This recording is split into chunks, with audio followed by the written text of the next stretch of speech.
Assalamualaikum warahmatullahi wabarakatuh. Akkam jirtan dhaggeeffattoonni kan koo hundi keessanuu bakkuma jirtanitti nageenyi kan koo isin haadha qabeechaa kun YouTube channel keessan kan ta'e Soofuma Raappiidhaanis mu'eedha. Egaa har'a namoonni baay'een keessan waa'ee AdSense gaafii na gaafattanii qabadhee isiniif dhufe. Gaafiin kunis maalidha? AdSense keenya irra yeroo seennu bakka itti qarshii itti hojjetan itti ilaaltan jechuudha. AdSense irra yeroo seennu miiseejii kanatti nu dhufa. Wanti kun maalidha? Akka duraatti nu dhufaa hin jiru warroonni jettanii miiseejiin kun isin dhaqqabee jira jechuudha.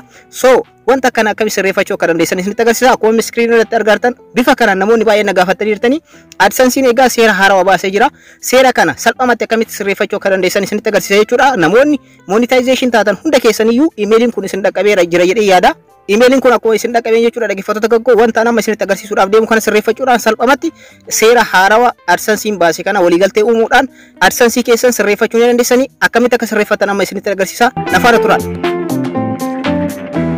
Jalqaba Google Chrome keessan seentu ergasii bakka search bar kanarratti Google AdSense jettanii search gootu.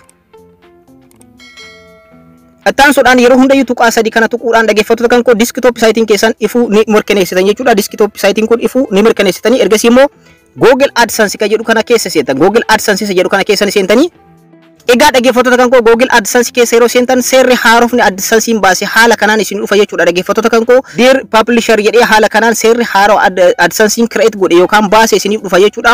Welcome to AdSense jedhee egaa seerota baase kana dubbisuun baay'ee namatti ulfaata dheeraadha waan ta'eef egaa dhaggeeffattoota kan koo baay'eetu jira jechuudha. Seerota baay'ee yookaan seera haarawa AdSense baase kana tokko tokkoon dubbisuu dandeessanii egaa yeroo isinitti fudhata waan ta'eef akkamitti sirreeffachuu qofa akka dandeessan isinitti agarsiisa. Seerota 16dha kan baase kan AdSense haarawa baase jechuudha. Seerota kanneen waliigalitti uumuu qabdan jechuudha AdSense wajjin. So akkamitti sirreeffachuu akka dandeessan amma isinitti agarsiisa jechuudha. Dhaggeeffattoota kan koo egaa imeeliin kun namoota hundayyuu dhaqqabee jira jechuudha. Dhaggeeffattoota kan koo imeeliin kun namoonni yeroo AdSense keessa seentan jechuudha bakka qarshii itti ilaaltan jechuudha. Doolaara hagam akka hojjetan itti ilaaltan keessa yeroo seentan wanti kun warroonni AdSense keessan monetization ta'e isiniif dhufee jira. Akkamitti sirreeffachuu akka dandeessan salphumatti haa isinitti agarsiisu. Asirra dhuftanii dhaggeeffattoota kan koo dhumarratti jechuudha gara dhuma seerota 16dha kan as keessatti argamu jechuudha. Seerota kanneen dubbistanii hubachuu dandeessanii maal akka ta'e hunda keessanii yeroo itti aanu immoo viidiyoo biraatiin wal arguu ni dandeenya. Isiniin galee yoo jiraate na gaafatanii akkamitti sirreeffachuu akka dandeessan qofa isinitti agarsiisuu barbaada. Dhumarratti dhaggeeffattoota kan koo saanduqa tokkotu jira jechuudha. Akkuma amma asirratti argartan yes ka jettu jechuudha. Dhaggeeffattoota kan koo yes ka jettu kana saanduqa kana keessatti raayit gootanii ergasii agreementii nu uumtan jechuudha.